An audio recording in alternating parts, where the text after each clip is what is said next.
Tu t'entraînes 6, 7, peut-être 8 heures pour ton 70.3.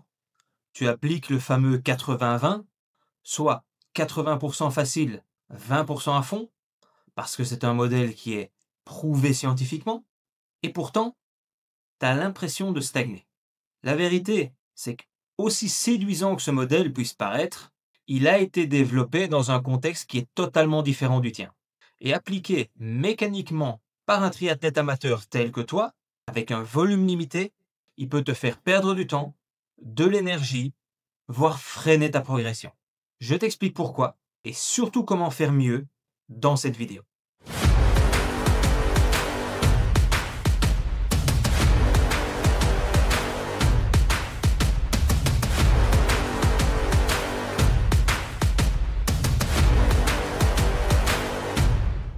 Salut, moi c'est Jonathan, je suis coach en triathlon spécialisé en longue distance et j'aide les triathlètes à l'emploi du temps serré, tels que toi, à se préparer pour un Ironman 70.3.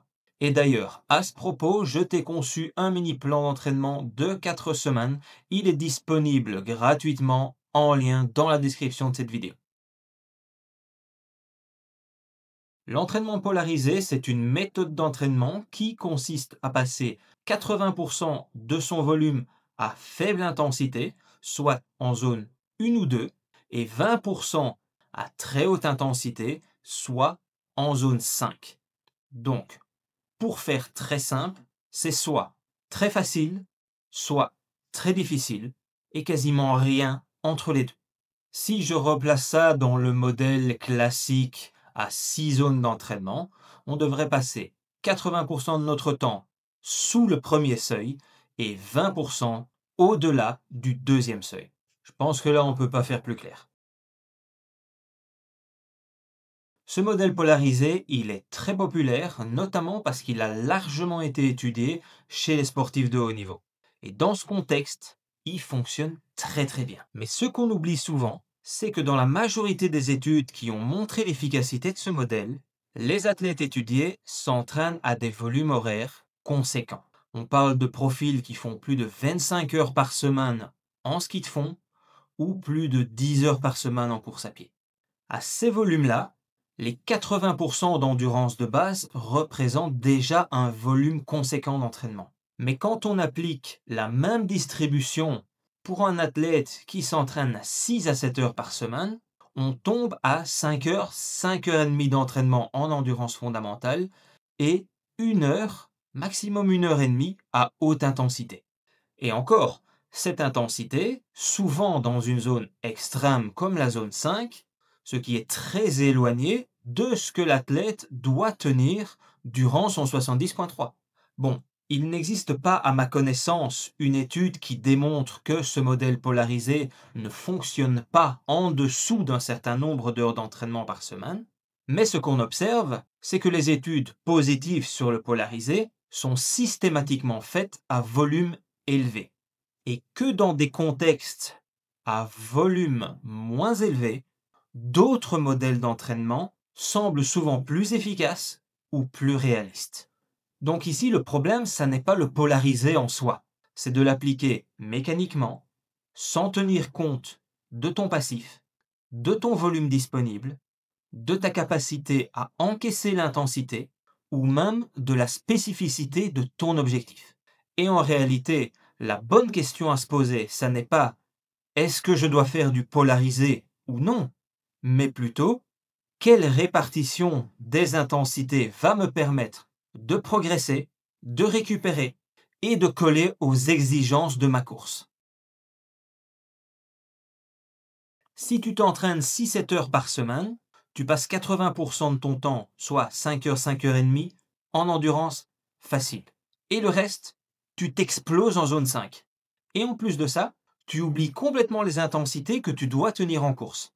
Les problèmes que je vois ici, c'est d'une part, ce volume facile n'est souvent pas suffisant pour en tirer un réel bénéfice sur le long terme. Parce qu'en effet, il faut un gros volume d'entraînement en zone 1 et 2 pour en tirer de réels bénéfices. Mais je ne dis pas que c'est inutile, loin de là. Et miser uniquement sur la zone 5 pour booster ton métabolisme, c'est selon moi une erreur. Avant de choisir un modèle d'entraînement, il faut se poser la question s'il est bénéfique pour toi. Est-ce qu'il colle à ton niveau actuel? Est-ce qu'il colle à ton volume d'entraînement? Et est-ce qu'il va te permettre de suivre une logique de surcharge progressive? Et est-ce qu'il sera spécifique à l'effort que tu devras fournir durant ta course? Les plans d'entraînement qui sont développés par l'Ironman University à l'attention des triathlètes débutants sur la distance du 70.3 sont articulés autour de la zone 1, 2, 3 et 4. Très peu, voire pas du tout de zone 5. Ça ressemble plus à un modèle pyramidal qu'à un modèle polarisé, ça. Et ces plans sont notamment développés par des spécialistes en physiologie du sport et même par le sextuple champion du monde Ironman, Mark Allen. Donc je pense qu'on peut faire confiance à leurs compétences. Et même dans le livre de Matt Fitzgerald, 80-20 triathlon, les plans qui y sont proposés incluent très régulièrement de la zone 3 et de la zone 4. Donc malgré le fait que ce bouquin s'appelle 80-20, on est loin du modèle polarisé strict. Tu n'es pas un athlète d'élite, tu es un triathlète amateur. Tu as des contraintes de temps, tu dois gérer un emploi du temps chargé. Et puis, il y a une chose qu'on oublie souvent quand on parle de modèle polarisé pur. C'est qu'en triathlon, tu as 3 disciplines à entraîner, pas une seule. Et chaque discipline a ses propres contraintes mécaniques, techniques et physiologiques. Ce qui peut être pertinent comme intensité en natation ne l'est peut-être pas en vélo. Et ce que tu peux encaisser en vélo, tu ne peux pas le répliquer sans risque à la course à pied. En triathlon, tu dois gérer la fatigue neuromusculaire et technique en natation, la charge musculaire cumulative du vélo et ta capacité à encaisser une course à pied post-fatigue après plusieurs heures d'effort. Imaginons que tu es luttant, tu as le niveau, tu as beaucoup d'expérience et tu cherches à atteindre un objectif très élevé en triathlon. Tu as la possibilité de t'entraîner 12 à 15 heures par semaine. Est-ce que tu vas t'entraîner en zone 5, en natation, en vélo et en course à pied? Pour moi, ça n'a aucun sens. Chaque discipline mérite une répartition d'intensité spécifique en fonction de ton profil, de tes contraintes, de tes points forts et des points à travailler. Et ça rend un modèle polarisé pur impossible à appliquer efficacement dans la vraie vie. Et même chez les pros, on ne voit pas une application rigide de ce modèle dans les 3 sports. Ça ne colle tout simplement pas à la réalité du triathlon. Ce qui existe, en revanche, c'est l'individualisation. Donc oui, l'entraînement polarisé est validé scientifiquement. Mais ce n'est pas pour ça qu'il est adapté pour toi et qu'il faut l'appliquer tel quel dans ton entraînement Ironman 70.3. Ce qu'il te faut, ça n'est pas une recette magique, c'est une stratégie adaptée. Si tu veux aller un petit peu plus loin là-dedans, je t'ai mis en description de cette vidéo le lien vers un article que j'ai rédigé sur mon site web.